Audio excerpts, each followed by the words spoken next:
My dad's voice was so thin, I barely recognized it. "Don't hang up," he whispered. Behind him, my mom's voice cut through sharp and frantic, like a kettle left on too long.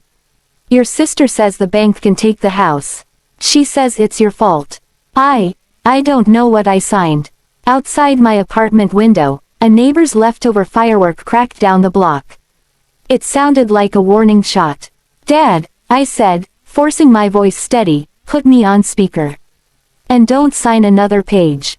"Not one." He swallowed. "She's holding the papers. She won't let me read them. Your mom keeps saying you abandoned us." Then he said the sentence that turned my stomach to ice. "They're coming tomorrow to change the locks." As he spoke, my mind snapped back to the moment this started, the moment I realized I wasn't family unless I was convenient. 7 days earlier, the Monday before Thanksgiving, my mom texted me at 7:12 a.m. "Don't come this year. We're keeping it small." I stood in my kitchen with my coffee half poured, staring at the screen like it belonged to someone else. Thanksgiving in our family was never small. It was a production. 2 tables pushed together, football humming in the background, my mom counting heads like she was running a church fundraiser. I typed back, "Small. You said everyone was coming." 3 dots appeared. Then, "This year is about your sister. Don't ruin it." No apology, no explanation, just a verdict. Before I could even breathe, another message buzzed in. From my sister, Karen. "Don't come. The guest list is final. Clean, polite, absolute. Karen is my older sister, the golden child. Growing up, she was the one with big feelings. I was the one who was fine. I'm 27 now, but nothing has really changed. When Karen needed rescuing, my parents moved mountains. When I needed something, I got a tight smile and, "You'll figure it out." When Karen totaled her car, Dad called it an accident. When I earned a scholarship out of state, Mom called it running away. When Karen's marriage collapsed, my parents refinanced the house so she could start over. When I asked for help with my first apartment deposit, Dad said, "You're the responsible one." So when my mother and sister told me not to show up for Thanksgiving, I didn't argue. I didn't beg. I didn't send a long text about feelings they'd never make room for. I just stared at my phone until the hurt hardened into clarity. If I went, I'd be the problem. If I stayed away, they'd have their perfect table and their perfect story. I opened my laptop and found an email I'd ignored for years. Out-of-state transfer. Final offer. My company had been asking me to take over a struggling branch. I'd always said no, because my parents were getting older, because Karen was always going through something, because I kept believing loyalty would be returned. That morning, I clicked reply. I accept. Relief hit first, clean and immediate. Then grief followed, heavy and slow.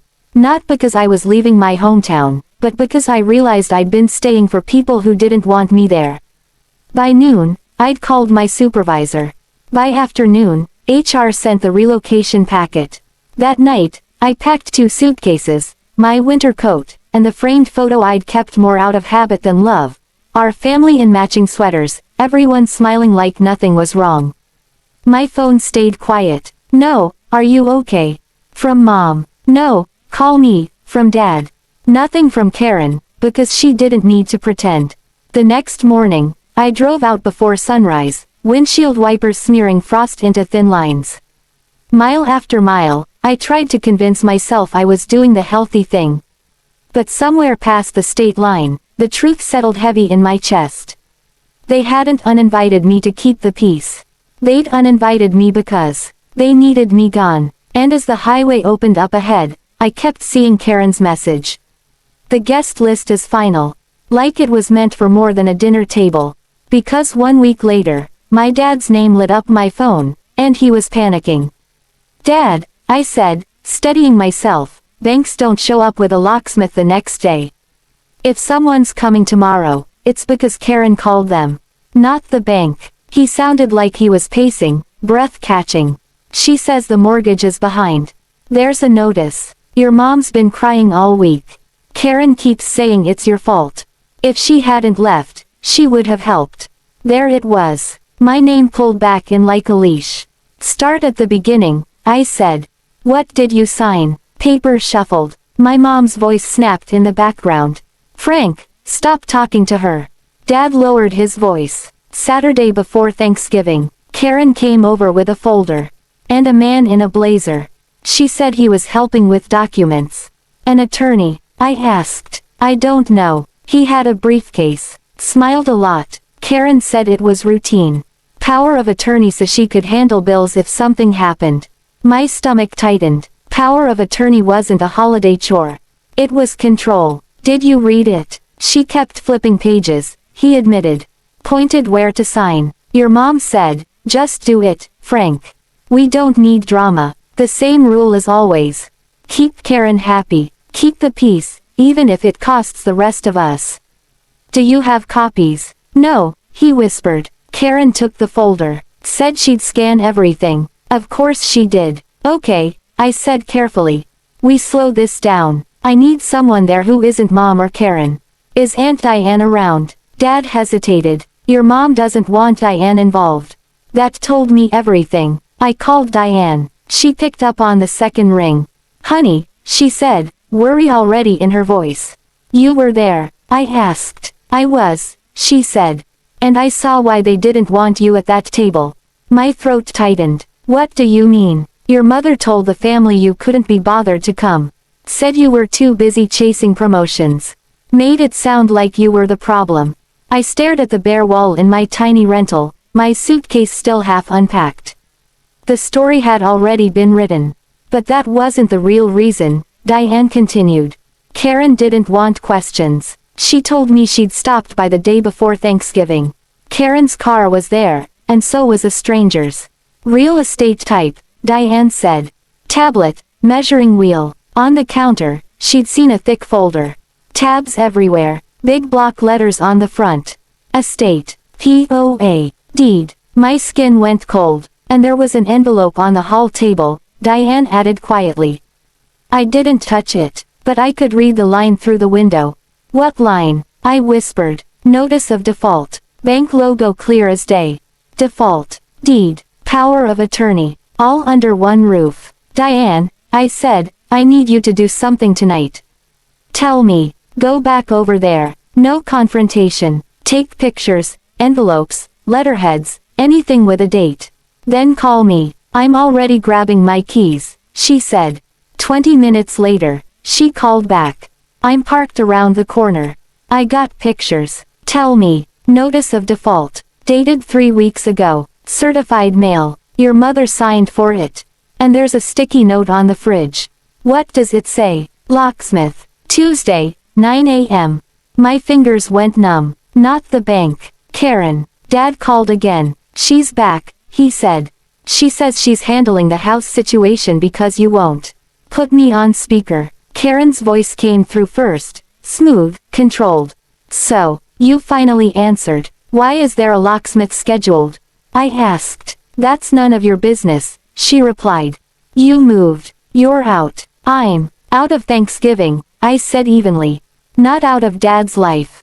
She exhaled like I was a customer complaint. Someone has to be responsible. Responsible doesn't mean secret, I said. What did you do? Mom cut in, trembling. Please don't start. No, I said. We do this now. Because if there's a locksmith coming, we're past family talk. Dad, I asked gently, did you sign a power of attorney? Yes. Anything about the deed? Mom snapped. No, Frank. Dad's voice shrank. Karen said it was to keep things simple. It wouldn't change anything. Then why change passwords? I asked. Why keep copies? Silence. Tomorrow, I said, you go to the bank. In person. With Diane. Not Karen. Bring your ID. Ask for a full printout of every account. Ask about loans, refinancing, everything. Ask what POA they have on file. Karen laughed softly. You think you can undo this with one visit? Yes, I said, because he's the homeowner. The next morning, at the bank, a calm voice said the sentence that made everything click. There is an active home equity line of credit attached to your property. The last 2 payments were missed. I didn't open that, my dad said faintly.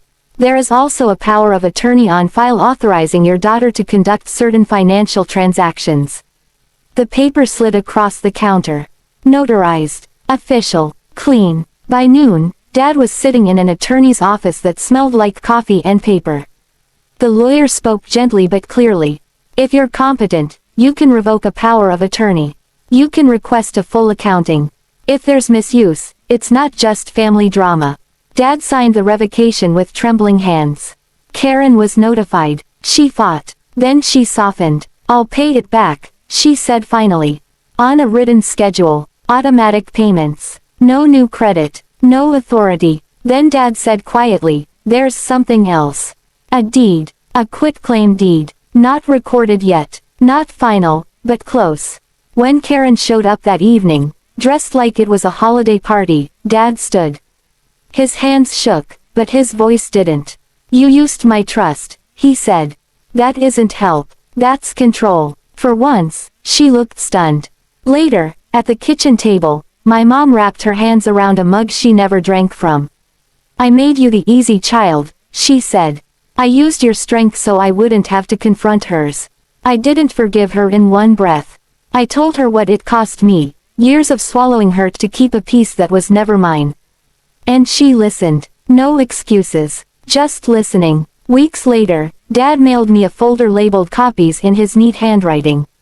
Bank alerts were set. Diane stayed involved. Karen started therapy and kept the repayment schedule. The next holiday was smaller. Quieter. Real. Karen apologized. Not perfectly, but sincerely. Dad apologized too, and it sounded like accountability, not guilt. I stayed in my new city. I kept my transfer. I visited with boundaries. Because reconciliation isn't pretending nothing happened. It's rebuilding with the truth on the table, and knowing you can walk away if it ever disappears again.